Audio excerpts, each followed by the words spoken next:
నమస్కారం అండి అందరికీ. మనం ఈ వీడియోలో సిల్వర్ గురించి మాట్లాడుకుందాం. గోల్డ్, సిల్వర్ 2 కూడా రేట్లు బాగా పెరుగుతున్నాయండి. ఈరోజు డేట్ వచ్చేసి 20th జనవరి 2026, 2026. సేమ్ ఇదే డేట్న లాస్ట్ ఇయర్ మనకి వెండి వచ్చేసి కేజీ 95,000 నుంచి ₹1,00,000 మధ్యలో ఉన్నదండి. ఈ రోజు చూసుకుంటే 3,10,000, 15,000 దాకా అవ్వింది. అంటే ఇంచుమించు 3 రెట్లు పెరిగిందనమాట. ఏదైనా కానీ ఇండస్ట్రియల్ మెటల్ పెరిగితే మనకి ఇండస్ట్రీస్ అన్ని కూడా ఎఫెక్ట్ అవుతాయండి.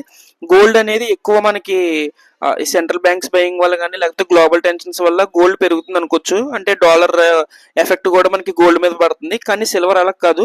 ఇండస్ట్రియల్ డిమాండ్ పెరగడం కానీ లేకపోతే రీటైలర్స్ ఎవరైనా ఇన్వెస్ట్ చేయడం కానీ ఇలాంటివి చేస్తేనే సిల్వర్ పెరుగుతుంది.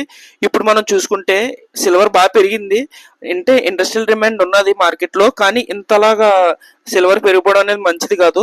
ఎందుకంటే ఇప్పుడు ఒక సోలార్ ప్యానెల్లో మనకి 25 నుంచి 30 గ్రాములు వెండి పడుతుంది అనుకుంటే, సిల్వర్ పడుతుంది అనుకుంటే, అంటే గ్రాము ₹100 ఉన్నప్పుడు ఇంచుమించు 2,500, 3,000 పడేది సిల్వర్. కానీ ఇప్పుడు అదే కాస్ట్ 300 అయిపోయింది. గ్రాము 300 అయిపోయింది. అంటే ఒకవేళ మనం అది 25 గ్రాములు చూసుకుంటే ఇంచుమించు మనకి అదే ట్రిపుల్ అయిపోయింది అనమాట. అంటే 7,500 పడుతుంది. ఇంత ముందర మనకి 2,500 పడేది ఇప్పుడు 7,500 పడుతుంది. అంటే ఆల్మోస్ట్ 3 రెట్లు పెరిగిపోయింది అనమాట. సో ఈ సోలార్స్ అన్ని కూడా రేట్లు పెరిగిపోతాయి. ఓన్లీ సోలార్ కాదు, మనకి ఈవీ ఇండస్ట్రీలో కూడా సిల్వర్ బాగా వాడుతున్నారని అనుకుంటున్నాం. ఆ ఈవీ బ్యాటరీస్ అవి కూడా రేట్ ఎక్కువ పెరిగిపోతుంది అనమాట. సో ఇప్పటి నుంచి ఇవన్నీ ఏం చేస్తూ ఉంటాయంటే, రేట్ ఇంత పెరిగిపోవడం వల్ల సిల్వర్ మీద డిపెండెన్సీ తగ్గించుకుని వేరే మెటల్ మీద కాన్సన్ట్రేషన్ చేసే అవకాశం కూడా ఉన్నది. సో ఇది మనకి షార్ట్ టర్మ్ లో కాదండి, లాంగ్ టర్మ్ లో సిల్వర్ మీద ఎఫెక్ట్ ఉంటుంది.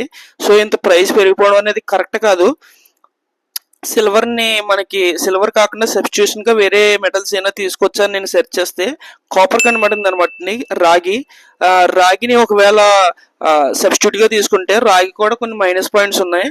అదేంటంటే అది టార్నిష్ అవుతుంది, అంటే కొంచెం తుప్పు పట్టడం అలా అవుతుంది అనమాట. సో రాగిని తక్కువ యూజ్ చేస్తున్నారు ప్రస్తుతం మీద పోల్చుకుంటే.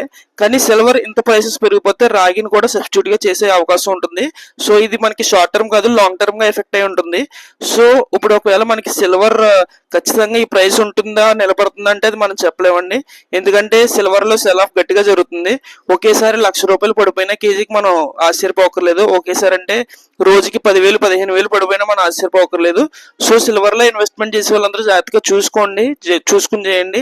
అప్పులు చేసి మాత్రం సిల్వర్ కొనొద్దు. ఇప్పటికి రేట్ చాలా పెరిగిపోయింది. 3,15,000 అయిపోయింది.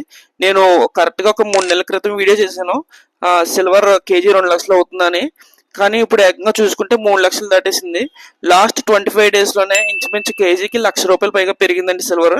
సో సిల్వర్ ని ఈ రేట్లో ఎవరన్నా ఇన్వెస్ట్ చేద్దామని ఆలోచిస్తే మాత్రం షార్ట్ టర్మ్ గా అయితే ఆలోచించకండి. లాంగ్ టర్మ్ చేసుకునే ఉంటే ఆలోచించుకోండి. అంటే ఒక 5 years 6 years ఆగలంటే మాత్రం ఇన్వెస్ట్ చేయండి. ఈ రేట్లో ఇన్వెస్ట్ చేయడం మంచిది కాదని నా ఉద్దేశం. ఎవరైనా ఇన్వెస్ట్ చేసుకోవాలనుకుంటే చేసుకోవచ్చు.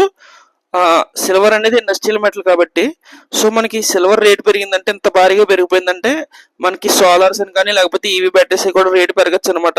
సో మీకు దీని మీద ఈ టాపిక్ మీద ఏమైనా ఇంట్రెస్ట్ ఉండి కామెంట్ చేయాలంటే కామెంట్ చేయండి కింద నెంబర్కి. సో ఈ వీడియో మీకు అర్థమైందని అనుకుంటున్నాను.